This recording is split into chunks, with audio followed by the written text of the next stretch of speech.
National Weather Service in Chicago has issued a tornado warning for DuPage County in northeast Illinois until 9 p.m. At 7:05 p.m., National Weather Service Doppler radar indicated a severe thunderstorm capable of producing a tornado. This dangerous storm was located near Kirkland, moving east at 35 miles an hour. Hazard: tornado.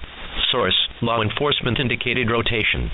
Impact: flying debris will be dangerous to those caught without shelter. Mobile homes will be damaged or destroyed. Damage to roofs, windows, and vehicles will occur.